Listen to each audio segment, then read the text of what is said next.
Thank you, on behalf of all of our family, for giving us the opportunity to share Hayden's story and be part of this global movement for change.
Welcome to our latest Legacy event, filmed especially for kind supporters like you.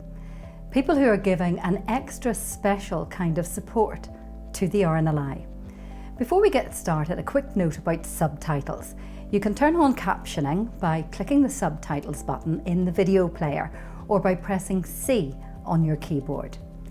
This time we're at Portrush in County Antrim, home to a busy lifeboat station and, in the summer months, a lifeguarding team too. I wish I could say I grew up and lived here on the stunning Gold Coast as it's known, but home for me is about an hour and a half inland on the shores of Lough Neagh. My most memorable visit here though was as a reporter for ITV when I was dispatched to do a piece on water safety with the RNLI. The producer thought it would be a good idea for me to try to give a sense of what it feels like to end up in the water unexpectedly.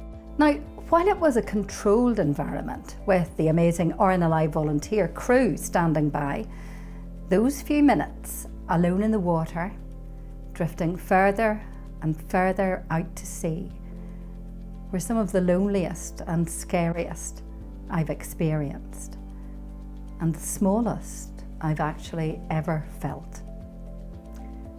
20 years on, and it's an absolute privilege to work for the RNLI and share true tales of commitment, skill and courage, all powered by people like you.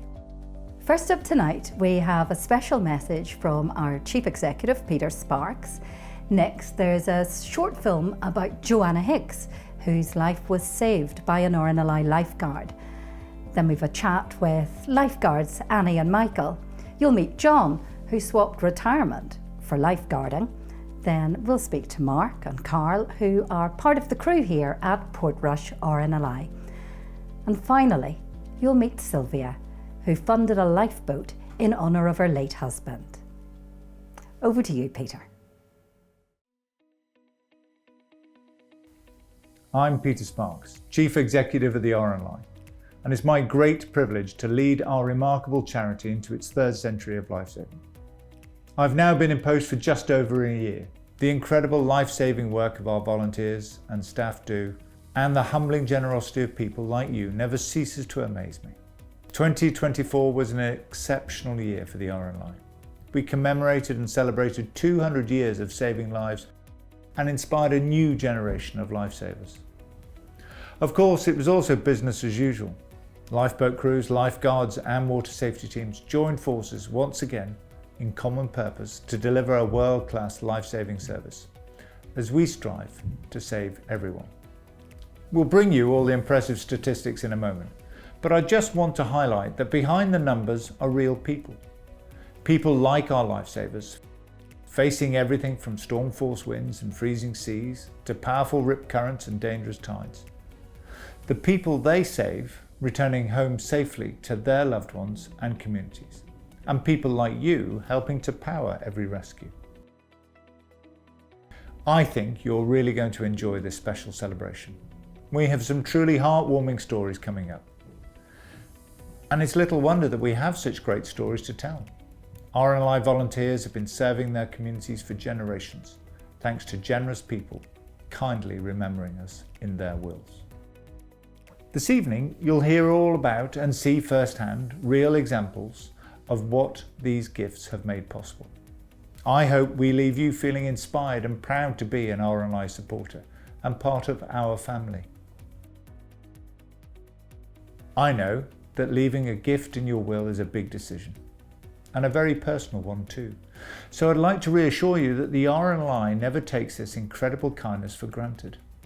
We are extremely grateful to every single person who remembers us in their will, and know that you give your money to us in trust so that we can deliver our vital life-saving services in accordance with your wishes.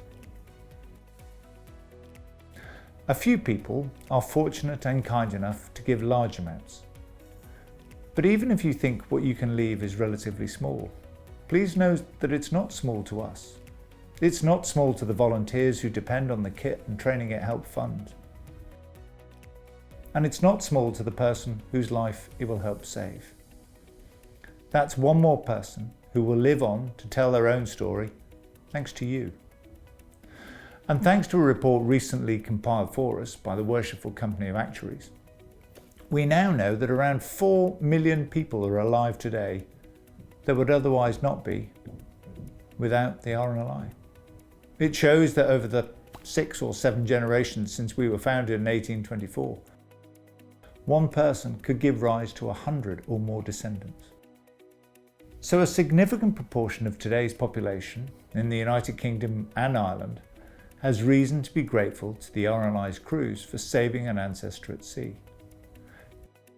It's an extraordinary level of impact that may well apply to some of you here today. So I hope you're comfortable and ready to enjoy this reminder of how special the RNLI is and your key role in keeping it that way.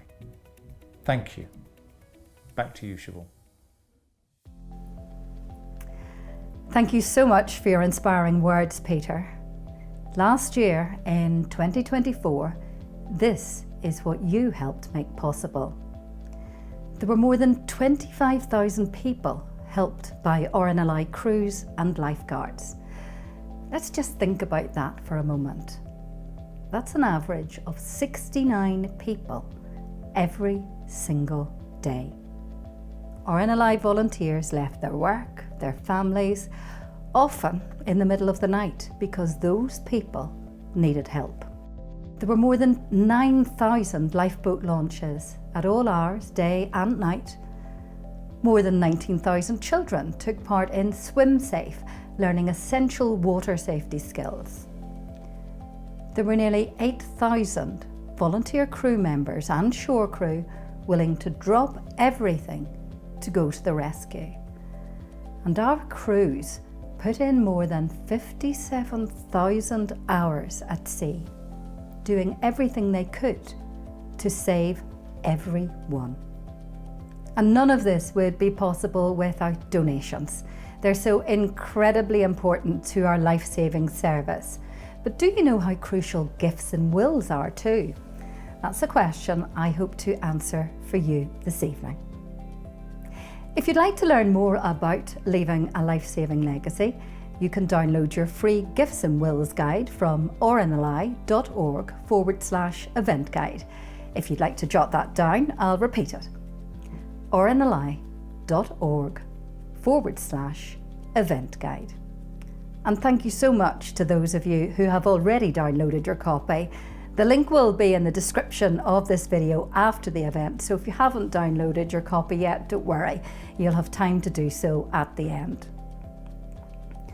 There are lifeguards on patrol all around the coast of the UK and Jersey every summer, going to the aid of 17,068 people last year. Among those who owe their lives to these summer lifesavers is Joanna Hicks.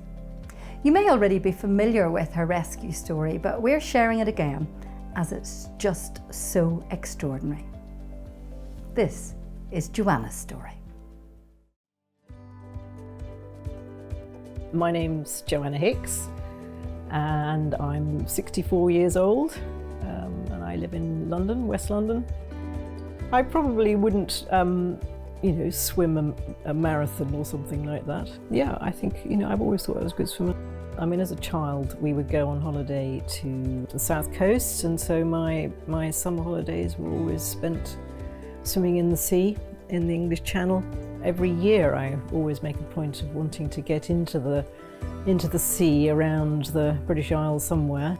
Philippa and Bob, who are very, very good friends of mine, and I've known them for a long time. I've known Philippa since I was at university with her. I'd probably go on holiday with them once or twice a year, maybe, and so this was probably quite last minute. Just a normal holiday we were having on the most beautiful part of the countryside, enjoying the surroundings, and as we normally did, went for a morning dip.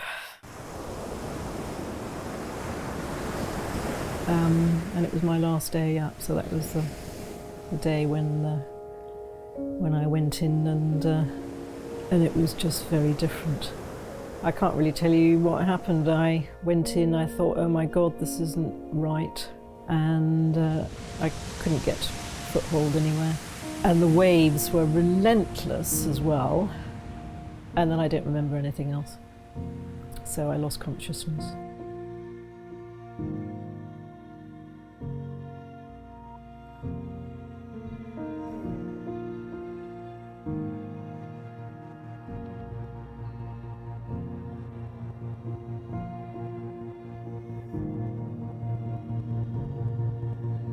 I am Matthew McLeod. I am an RNLI supervisor, but was an RNLI lifeguard here at Newgale. I was putting my washing on the line when I got the phone call about Joanna. Everything started going from there. That's where the ball started rolling. Drove down and saw that the lifeboat was here. Thought everything was okay, and then quickly realised it wasn't, and that's sort of when my training kicked in. Ran down, saw her friends and asked them what had been going on. Realised that she was in the water still and popped out on the board. There she was face down, so turned her over, ditched the board and started to drag her back in. There was a nurse on the beach who started doing CPR, and then the paramedics turned up and the Coast Guard and the air ambulance. There was a little moment where we were sort of sat on the beach and the paramedics were doing what they were doing, and I just sort of thought, well, what would I want for my mum in that situation? And so we just sat there and held her hand, because as much as there was a lot of people around her, she seemed pretty lonely at that point.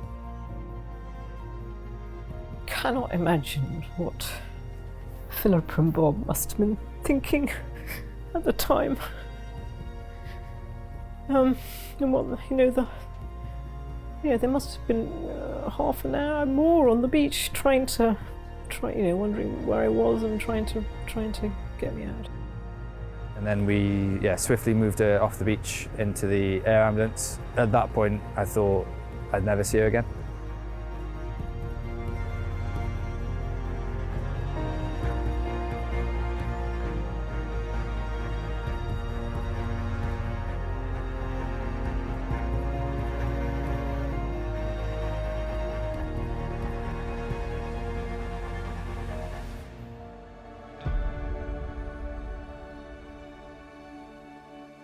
My friends had been told on the beach I had less than a 1% chance of survival. So the paramedics said, really, this is very serious, and they didn't think I would survive. So when I came round 10 days, 2 weeks later, everybody was completely astonished.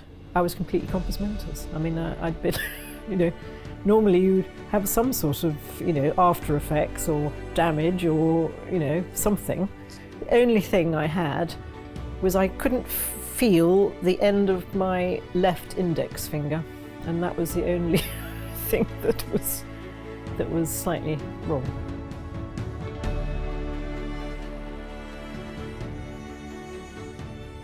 So it was pretty surreal to know that she was completely fine. But it just goes to show that the training that we do is to a super high standard, and we've prepared for moments like this, and it was just really nice to see sort of like a positive outcome from our job. It's the first time that I've been back on the beach in the UK for 2 years. Absolutely wonderful to meet Matty. He's a brilliant guy and I feel honoured to have met him. We train rescues like that almost every week, whether it's rescues in the surf like it would be today, or first aid training, so if we have people that fall ill on the beach. So we're extremely prepared, and we go through command training as well, so when incidents like that kick off, we know how to manage those incidents and make sure that everybody who comes to the beach goes home nice and safe. I do watch the TV programmes occasionally, and I watch all those, and you always think, well, you think that could never happen to me, and then you realise that actually it could.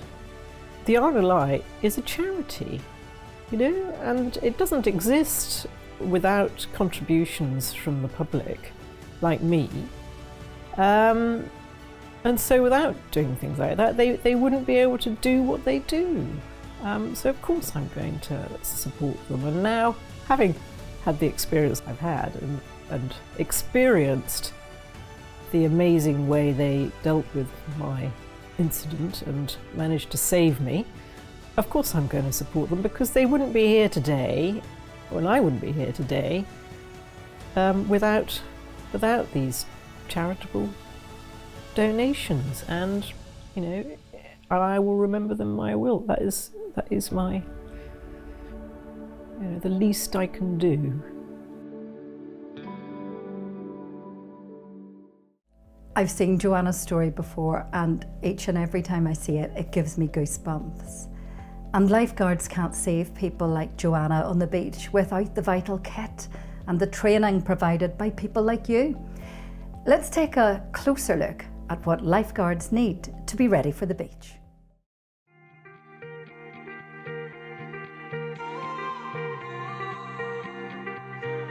My name is Annie Jago, and I am a lifeguard supervisor, but also a lifeboat crew member in Portrush. I got involved with the RNLI in 2019. Started off as a pool lifeguard, and I thought, I want to step it up and become a beach lifeguard. I have always loved being beside the sea. I love the coastal vibes, and a lot of my friends were lifeguards as well. So learned all about the fitness tests and applied that year and got in, thankfully, and I've loved it ever since. There's so many things I love about being a lifeguard, but I think probably the teamwork and the camaraderie are my favourite things. Getting to work with other like-minded people on the beach, and also being able to speak to members of the public. You see so many people walking past every day, and being able to interact with them and help them and let them know about beach safety and water safety. It's so rewarding, and really it's a lovely feeling knowing that we're actually helping people every day. My name's Michael Jess, and I'm a lifeguard supervisor along the north coast of Ireland. My job basically entails proactively supporting the delivery of a lifeguard service, whether that's supporting the welfare of our lifeguards or delivering sort of operational equipment onto the beaches, ensuring that we can provide a lifeguard service for the public. I joined back in 2018, and so this is my 8th season as a lifeguard currently. I always had a fascination with the sea. I remember my granny and grandparents taking me up to Donegal, the sort of northwest coast of Ireland, and sort of releasing me onto the beach to muck about, and I remember just thrashing about in the waves, just making a fool of myself, basically being a lifeguard's worst nightmare. So this is my duty to sort of redeem myself. The one that stands out the most, my first day on Benone as a senior lifeguard, and it was this boy Matthew who fell off his surfboard and he sustained a spinal injury.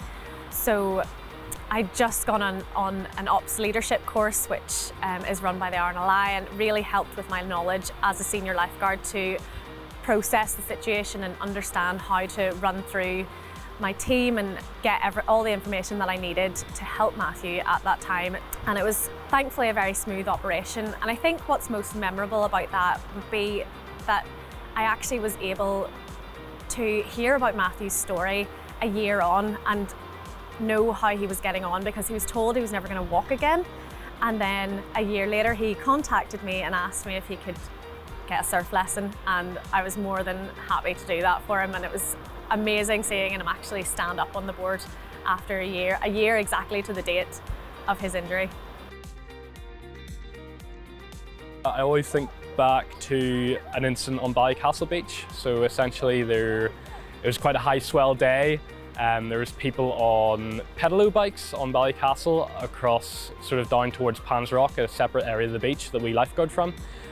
They got into trouble and basically washed ashore and crashed onto the shore. I drove down, let my colleague know that I was leaving our area, and once I got down there was 3 casualties, and that was my first triage situation. And so triage is where the number of casualties outnumber the number of lifeguards on duty, and that's where I have to think of my feet and prioritise who needs care first. And so I remember my casualty care trainer first told me that the most important piece of advice I can give you is, before any incident, you take a deep breath and you walk slowly towards any casualty, because that reassures them, it reassures you, it gives you time to think. So as a lifeguard and as a woman in lifeguarding, there haven't been too many of us when I first started, but now with so many of us coming in, and we actually are able to have full female lifeguard teams, we're really privileged to be able to do that. And we actually, we've got feminine hygiene products in our huts now. So I'm obviously these are expensive enough, but only cost £3 really to stock our products. And it's amazing for the female lifeguards, and every female lifeguard that I've been to in every hut are so grateful to have them. So I have on my arm here a whistle, something that is obviously kind of synonymous more with pool lifeguarding, when someone's telling them not to run, but on the beach it's so useful. You can instruct people about rip currents, alert them to things that they may not be sure of. There's obviously a lot of wind, it's hard to hear and shout.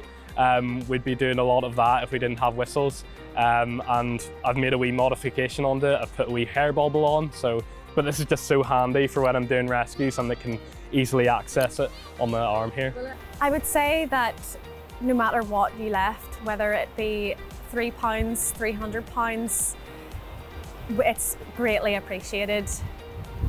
We wouldn't be able to do what we do without the donations that we receive from the members of the public and our legacies.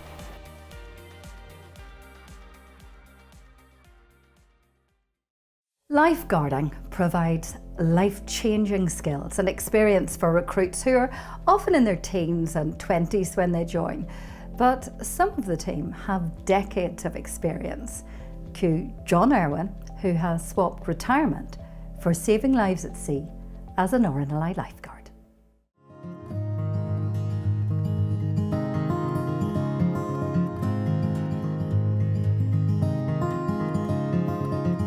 So at 67, John, most people retire. They're maybe thinking about taking it a little bit easier, but you retired from a corporate career yes. and started working as a lifeguard. I went into semi-retirement for a few years. I was working 3 weeks on, 2 weeks off. 3 years ago I was training in a pool, and the then area supervisor with the RNLI, I was training with him, and he was asking people if they'd be happy enough to be an RNLI beach lifeguard for the summer. And I said, well, I'm 65. If that doesn't preclude me, I think it would be a very worthwhile thing to do. I train in a swimming pool, I do a lot of swimming, and I just thought, you know, the open water, people don't realise how dangerous of an environment it is. So if you can come along and help Even at my age, I just thought, yeah, that would be a very, very worthwhile thing to do.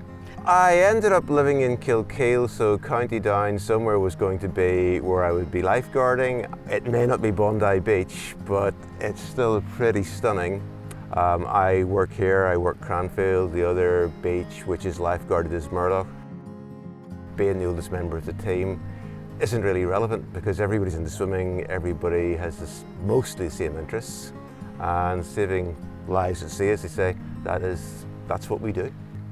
What was life like before lifeguarding for you? That was very hectic. I graduated in 1981 from Queen's and I've worked in basically the engineering industry most of my life. In 1995 I set up a company for a small American multinational. Then in 2006-2007 we were bought over by a giant multinational. For most of that period I would have been travelling 40 weeks a year, anywhere from Siberia to Sligo. So it was very intense, a lot of stress, but really good stress. But after a while you do get fed up with the travelling, and when I got to the age of about 62, 63, I thought that's enough travelling. So to actually work on the beach in this kind of environment, it's just wonderful. When I was younger, when I was 16, 17, I was an Irish 100 metres butterfly champion. Then I actually didn't swim for 40 years and started swimming again when I was 57. To blow my own trumpet, I went to the Irish short course this year, entered 8 events, which is a bit stupid really. But I came away with 4 golds, 3 silver and a bronze, so I keep myself fit. I just can't imagine not being able to do something, and this really is a very good marriage between my sport and being able to help people potentially. And you now have the title of being the oldest lifeguard in Northern Ireland. Yeah, is that something I'm proud of? I suppose it is. It's pretty unique, and hopefully next year I'll be an even oldest lifeguard in Northern Ireland, because that is the intention, so long as I'm fit enough and healthy enough to do it. And you have to be incredibly fit to be a lifeguard. Talk to me about the training to qualify as a lifeguard. Well, you have a 400 metre timed swim, you have a 200 metre timed run. You also have to do what we call under and over, which is 25 metres under the water, 25 metres under the water, and there is a cut-off time. So if you're 1 second outside, you fail. And then we're taught the board skills. So the rescue boards are there, you're taught how to paddle out, you're taught how to bring people conscious or unconscious onto the rescue boards. The same with the rescue tube, which is a torpedo tube as we call it. And then you're taught how to treat people if they are injured, or if they're a drowning incident, or whatever the situation is. The fitness tests are the same for everybody, and all the training is the same for everyone, regardless of who you are. So what do you love about lifeguarding? It's the potential to help people. You also work in a really nice environment. It's very quiet here today, but that's just because we're at setup and it's a cloudy day. If this gets sunny, there's a lot of people on the beach, and it can be very, very hectic. You really need to keep your wits about you to keep an eye, because this is not a swimming pool, this is open water, and even on a calm day like that, it can be dangerous. Next year marks 25 years of lifeguarding for the RNLI. How does it feel to be part of that? I honestly don't know how many people the lifeguards have saved, but I do know that you see people out there in trouble, and we're just ready to commit and go and do our best to try and save people. But it does make me incredibly proud, and I suppose it makes me proud that I'm actually the oldest person and I'm still doing it, and it's 25 years anniversary as well. So hopefully 25 years anniversary and I'll be 68 and still trying to do this.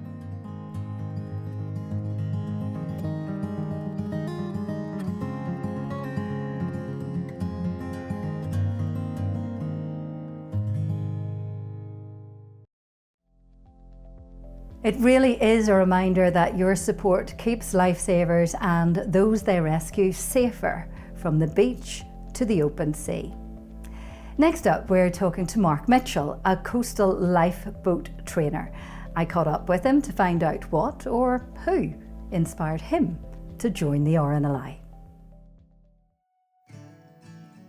Mark, tell us what inspired you to join the RNLI. When I was a child, we lived right opposite the harbour, and I could see right into the lifeboat house from over there, and in those days they were called out by Maroons, great big explosions that went off in the sky, and that called everybody to watch, and I just was amazed by seeing these go off and watching the lifeboat doors open and the lifeboat shoot out and off to a rescue. Always wanted to do that, and then at the age of 4, one of the Chambers family, who are one of the famous families around the Portrush lifeboat, took me out on a trip on a flag day, lifted me literally down by the arm onto the lifeboat, and that's it, I was hooked. I was always going to do it from that point. And what age did you volunteer? 21 was when I finally reached the top of the list, still serving now at the age of 59. So Mark, one of your most memorable shouts would be the one in February of 1989 to 2 Spanish trawlers. I know you've written an account of that day. Would you be kind enough to share that with us now? Yes, sure. On a February afternoon in 1989, when I was 23, we were asked to go to the aid of 2 Spanish trawlers foundering off Donegal. Nothing unusual, except for the weather. The wind speed indicator at the Malin Head weather station was screaming at 113 miles an hour. I had done several call-outs, or shouts as we call them, but this one was different. We sat at the harbour entrance for what seemed like a lifetime as we strapped in and prepared. We were all well-experienced seafarers, but we knew this one was going to be bad. As one mountainous wave after another surged past the harbour mouth, Coxswain Derek Chambers saw his chance. He was looking for a trough we could get ourselves into, and slammed the throttles forward. Almost 1,000 horsepower launched us into the maelstrom. I was terrified, but we weren't allowed to say so, because in those days we were supposed to be brave, weren't we? In those days, we couldn't show our fear. Seconds later, a wave caught us, and we were now suddenly on our side, surfing down a wall of white water towards the trough.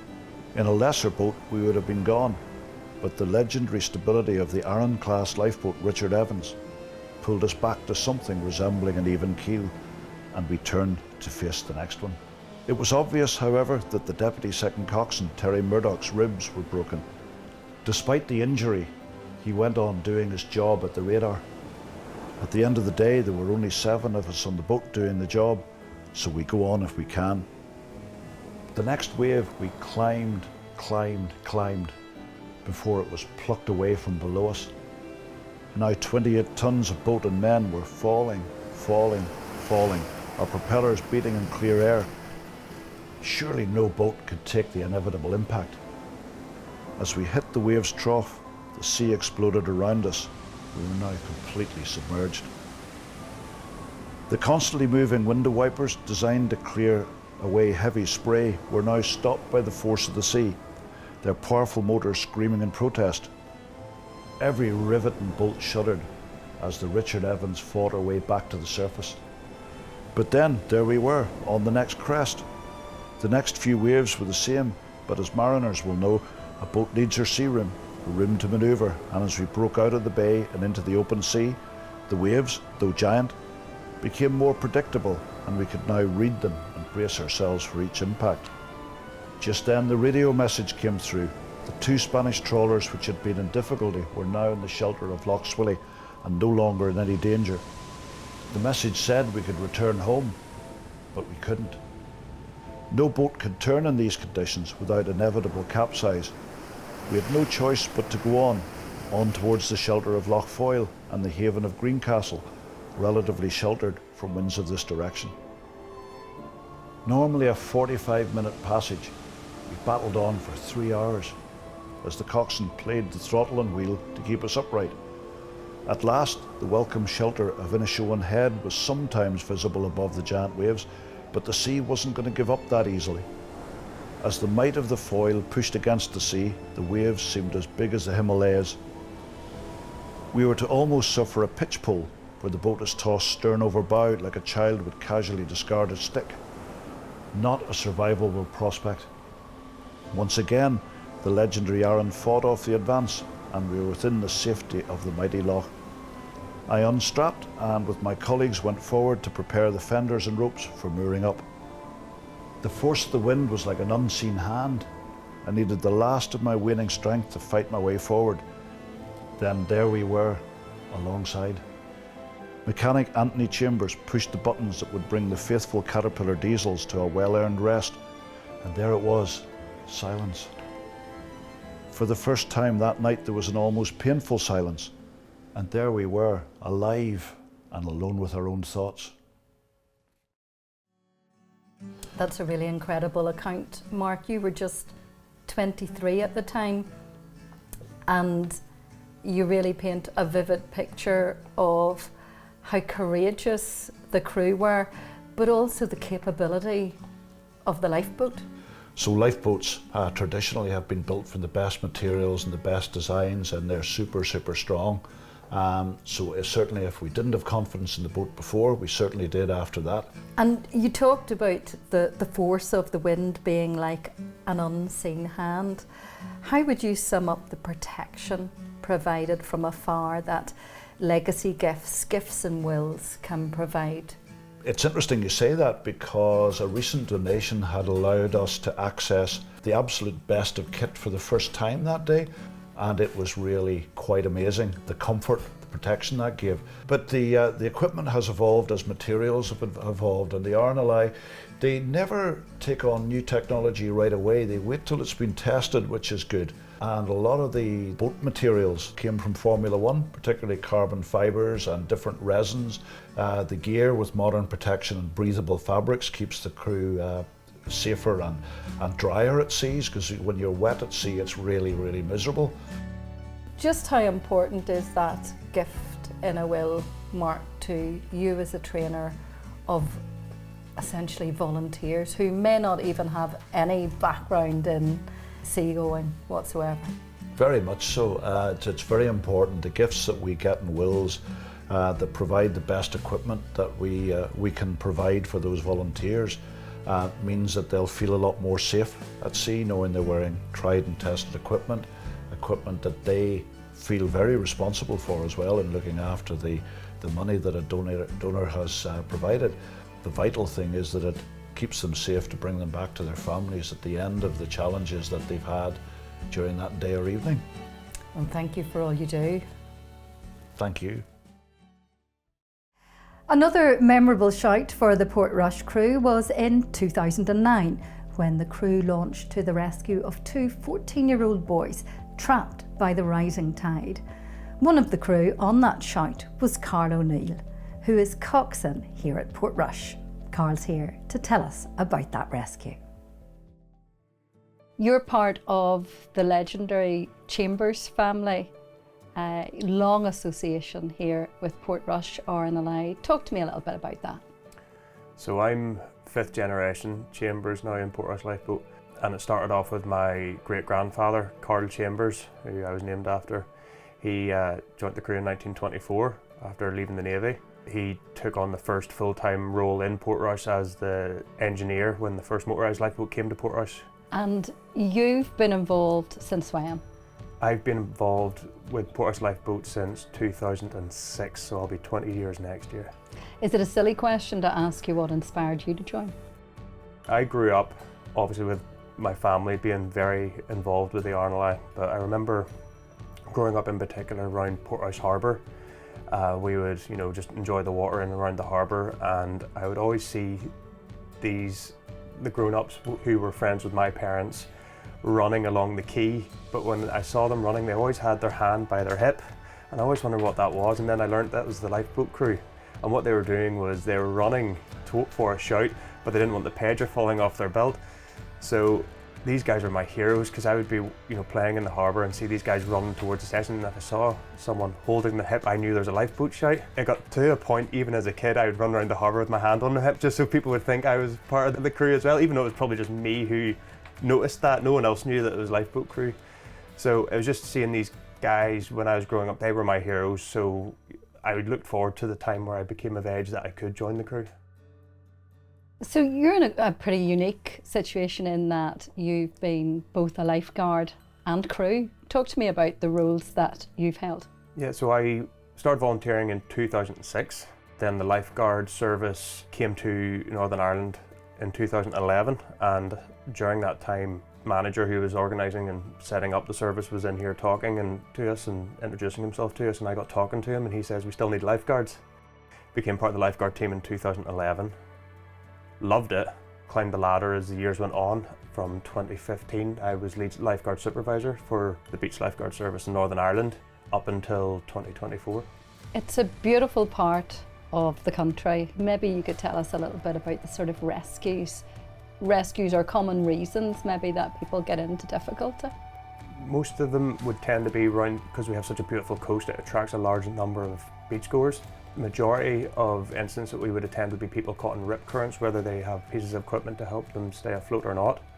But rip currents around this general area are very hazardous. And I want to take you back to the history of the family as well. If you think back to your great-grandfather, talk to me about the difference in when he would have gone out and how you go out now. When he went out, the boat would do 8 knots at its fastest. It was quite a small vessel, and they would go out in serious conditions in a boat that wasn't anywhere near as technologically advanced as what we have now. Even the kit they wore, life jackets, all-weather lifeboat gear, would have been just nowhere near as good as it is today. I just look at them with admiration when I look at those old pictures. Compared to now, we have 25 knots. We can go through a storm at 25 knots, and once they rescued someone's life, it can still be 2-3 hours in that storm until they eventually got home. And while the equipment has changed and the boats, so the technology has changed a lot, the ethos of the RNLI remains almost exactly the same today as it was for your great-grandfather. That's it, and I think that's why my family has continued to serve and volunteer at Porthouse Lifeboat Station, because we understand that so long as there's an ocean there, someone may need help. And yet everything you do depends on the generosity of our donors. How important is that? Even the smallest donation of £2, £1, £3 contributes to the likes of the life jackets that I was touching on earlier. So that's the kit that brings you safely home to your family? Exactly, and like we were talking about, it's that kit that saved my great-grandfather those years ago, which then helped the dynasty continue on to over 100 years later. Back in 2009, you were part of an award-winning rescue. Talk to me about that. It was a sunny day and I was part of the ILB crew, the inshore lifeboat crew, which is our small boat. So we went to Ballycastle along with the big boat, the ALB, and it was 2 teenagers cut off by the tide inside a cave. Signalled to the helm, look, I think I could get in there, but the condition was I'd be tied to a rope so that if anything were to happen they could pull me back. So I went into the water, but the rope wasn't long enough.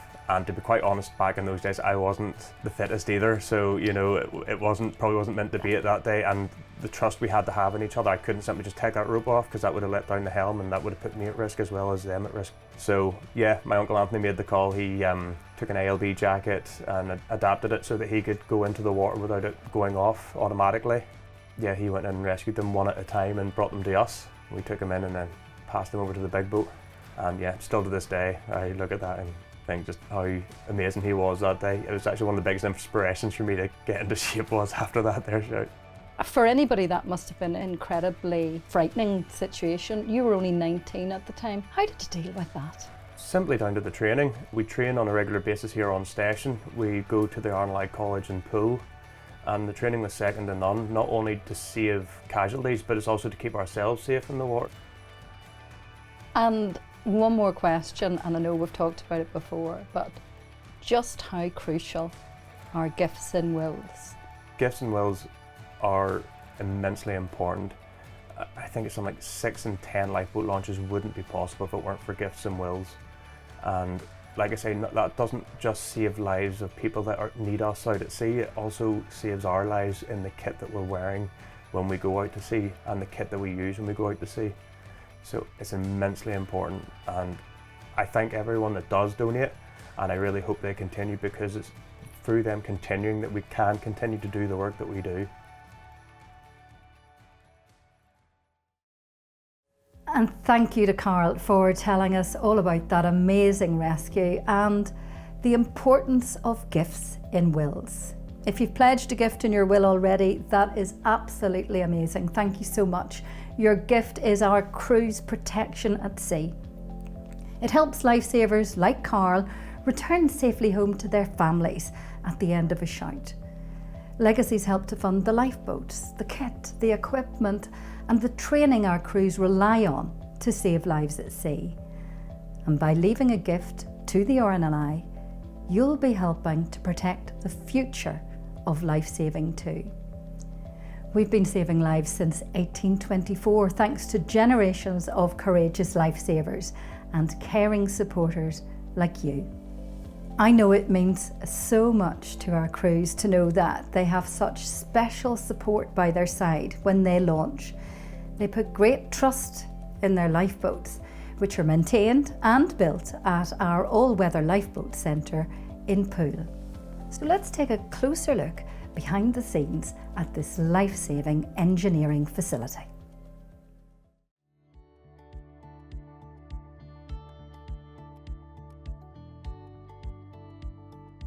So we're now with Dan from the All Weather Lifeboat Centre. Dan, really nice to meet you and thank you very much for your time.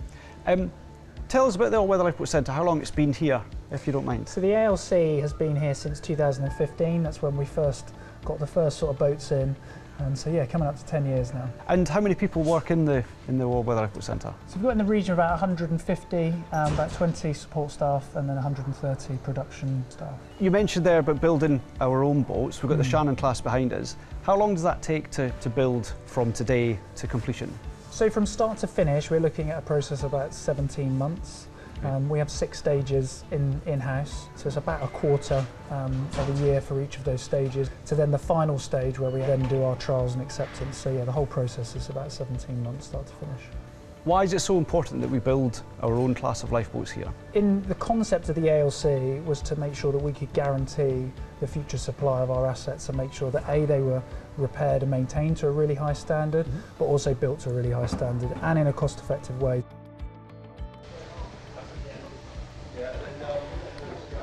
So Dan, tell us about the refits that we do on the boats here now. Yeah, so these are our 7-class lifeboats. We bring them in for a few different types of refits, and they last in the region of about 20 weeks and cost in the region of about £600,000. So we'll have a team of around between sort of 10 and 12 people that are then working to take the information that our surveyors provide to us from out on the coast when the lifeboat's at station, bringing that information in. Once the boat gets here, we're then stripping all of the equipment off that's been specified, refurbing it, renewing it where needed. So once the boat is ready to complete refit, it then goes out and goes through a set of sea trials and then has a final inspection by our team of surveyors to make sure that it's to the right standard.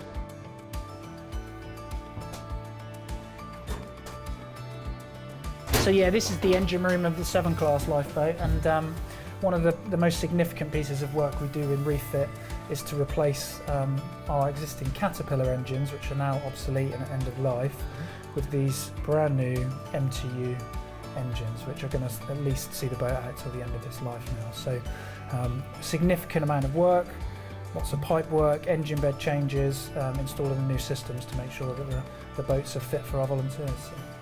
And with new engines, they're not going to change the speed of the asset at all? They're still over 25 knots? So these are uprated, so there is more power available, and it means that we can consistently achieve 25 knots, which is the declared speed of the asset. So it's a really important piece of kit to make sure that A, we get some good reliability on the boats, and that we also can achieve what we're asked to do by the Coast Guard. So in addition to the 7-class refits we're doing, we're also refitting our slipway class, which is the Tamar. These boats come in every 12 years, so kind of mid-life, based on a 25-year life of the lifeboat. And we do exactly the same, where our surveyors will come and give us a specification of work, which is a big long list of work that needs to happen to the boat. It's had 12 long years on service, supporting the crews, and we then bring that in, carry out all of that work in about 18 weeks, and then the boat will then go out and then carry on for another 12 years in service. So Dan, you mentioned about the all-weather lifeboats come from stations all over the organisation to here in Poole to this facility. Does that mean that the station's now off service or it's not available? No, so we have a relief fleet, which is a load of boats that are then not allocated to an individual station. And so to facilitate the boats coming in here for what is a significant amount of time, we then put those boats onto service on that station, which then means that they can continue to operate, continue to save lives without having any issues there. And why is it so important for the different classes of lifeboats to come to this facility?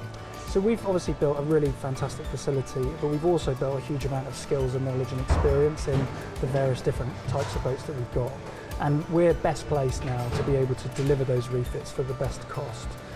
Very similar to what we discussed around the Shannon build. And yeah, we can deliver a top-class product that then goes out and keeps our crew safe. And it is a brilliant facility, and it's really appreciated you taking the time today, so thank you very much. Thanks a lot, Steve.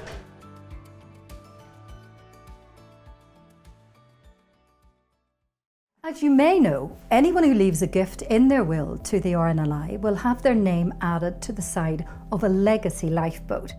Now, if you haven't heard of our legacy lifeboats before, they are very special lifeboats, carrying the names of our supporters in the letters and numbers that make up the lifeboat's identifying number.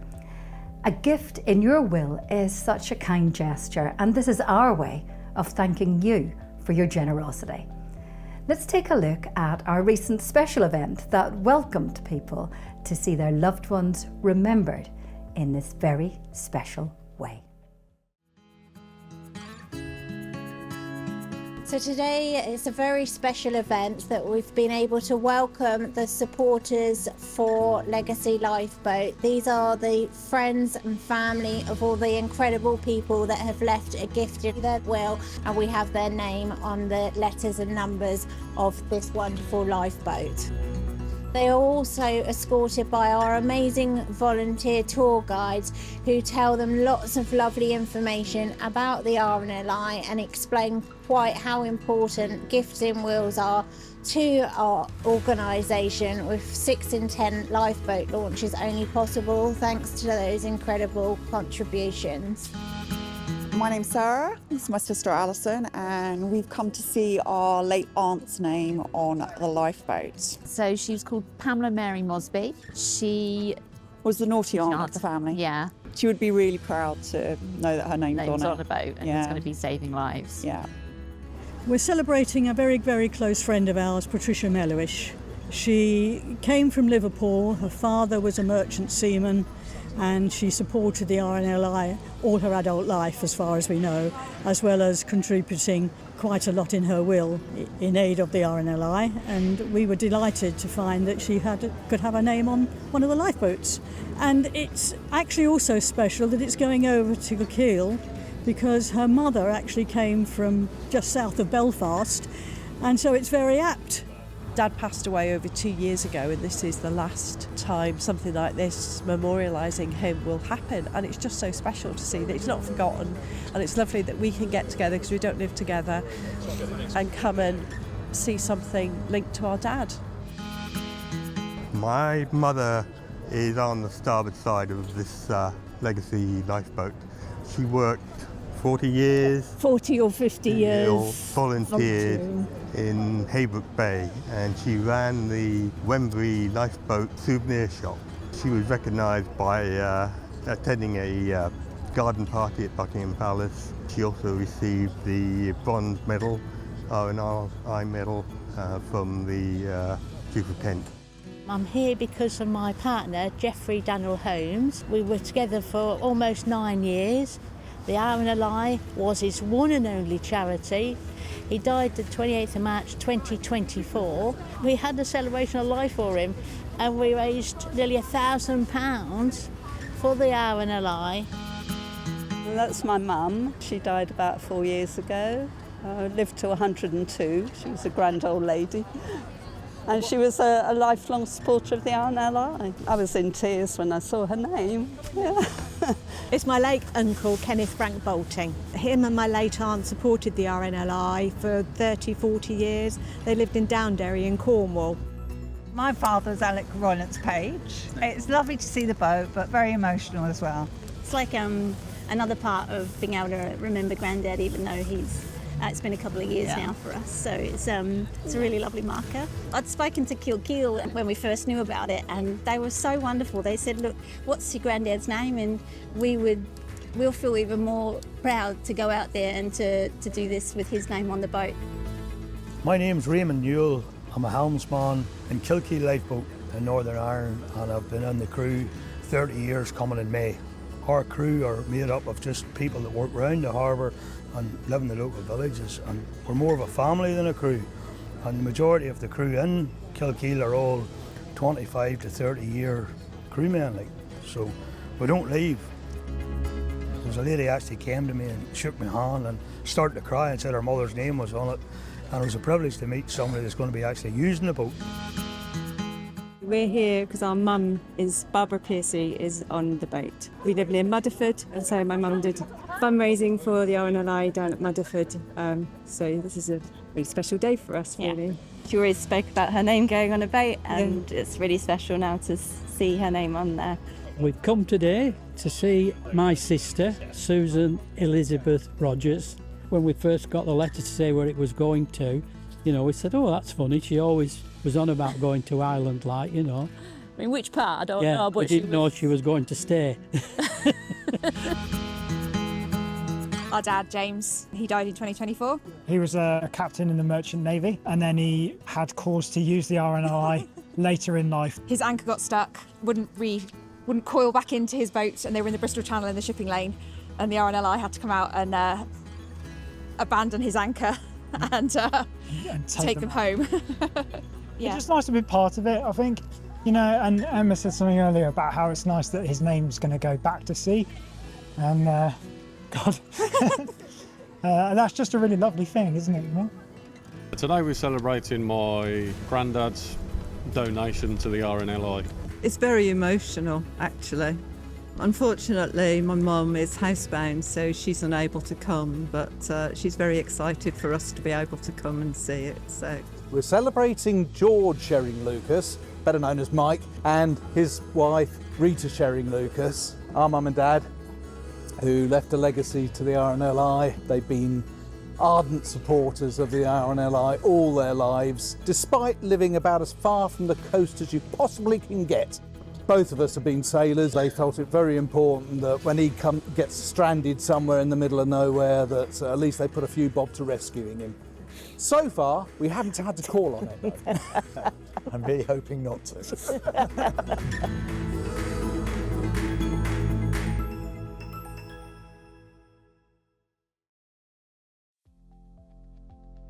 While legacy lifeboats feature the names of people who have left a gift in their will to the RNLI, there's actually another way to add a name to a lifeboat. With Launch a Memory, you can make a donation and remember a loved one you miss or celebrate someone still with us. Their name will be added to the letters and numbers on the side of a special lifeboat, and they'll join the crew every time they launch to the rescue. To add a loved one's name to the Swanage Launch a Memory lifeboat, search for Launch a Memory. Now, back to Portrush and to one of their lifeboats with a very special story behind it, the D-class lifeboat, the Ken Blair. It was funded by Sylvia Blair in honour of her late husband. Sylvia is an absolutely incredible lady and a great friend to everyone here at Portrush Lifeboat Station, and I was privileged to catch up with her at the station to hear all about her beloved Ken and why funding a lifeboat in his memory is such a fitting tribute. Sylvia, you kindly funded an inshore lifeboat in memory of your late husband, Ken Blair. Yes. Could you tell us a little bit about Ken? Well, he was very outdoor. As a young man, he did a lot of cycling, and cycling for him was cycling over the Alps, cycling in Norway, all over the place. And he enjoyed walking, mountaineering, youth hustling. When I met him, I went youth hustling as well. Not the rest of the energetic things, as you can see. And then we progressed to camping, and then we progressed to a caravan. And then we were always very fond of continental holidays, so we started cruising, and we never stopped. And we had a wonderful life. And he always had the interest in the sea. As a small child, he used to go to the Copeland Islands for holidays. Of course, the Donaghadee lifeboat was always there. He was always there with his grandfather, who personally knew the lifeboat men. He was used to those and telling tales of what had happened, and he was always very interesting at what happened with the Princess Victoria disaster, because the lifeboat men were able to tell him personally their experience of it. Then we joined as shoreline members. He did say one day when we were looking at the lifeboats, he said, they do wonderful work. He said, it must be wonderful to have your name on a lifeboat. And then when he passed away 5 years ago, and I thought, what could I do in his memory that would save lives? And then I thought, the RNLI. I got in contact with the RNLI to see what I could do, and I was told they needed a new lifeboat in Portrush. So Jan Seymour Smith, who I had contacted, she went to the committee and said this was somebody local, the money was ready, and would they agree? And they did. Tell me why funding the lifeboat in his memory is such a fitting tribute. Because when I hear about all the rescues, and I think, there's another life saved, I feel so proud. There's a family who haven't got bad news tonight because their loved one has been rescued.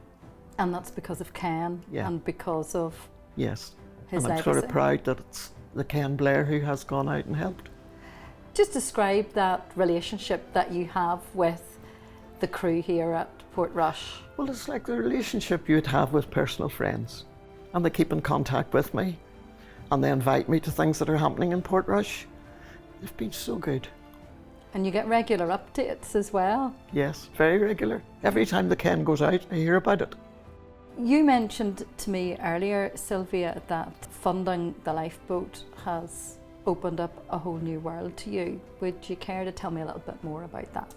Well, I've now got involved with the RNLI. I volunteer in the shop in Donaghadee, and I've met so many friends there. So it's kind of opened up a new world for me. A lot of people I didn't know that are now like personal friends. The RNLI is one big lifeboat family. How do you feel when you see the lifeboat launch? Well, I feel closer to Ken when it's happening, because I feel he's looking down. I think he would be very proud and very grateful.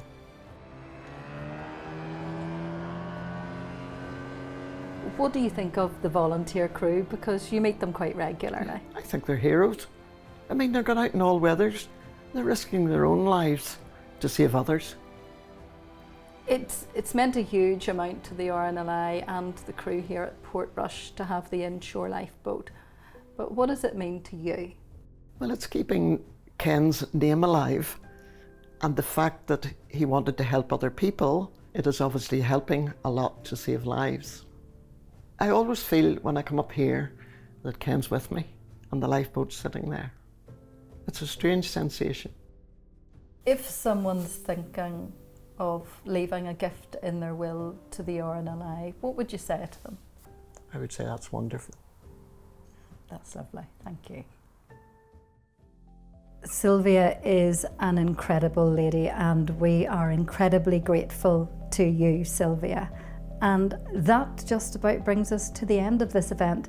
I hope you've enjoyed getting to know our lifesavers and finding out about the many different ways that every pound and euro equips, protects and trains them.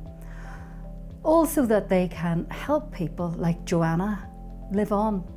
It's an absolute honour as ever to spend some time with you.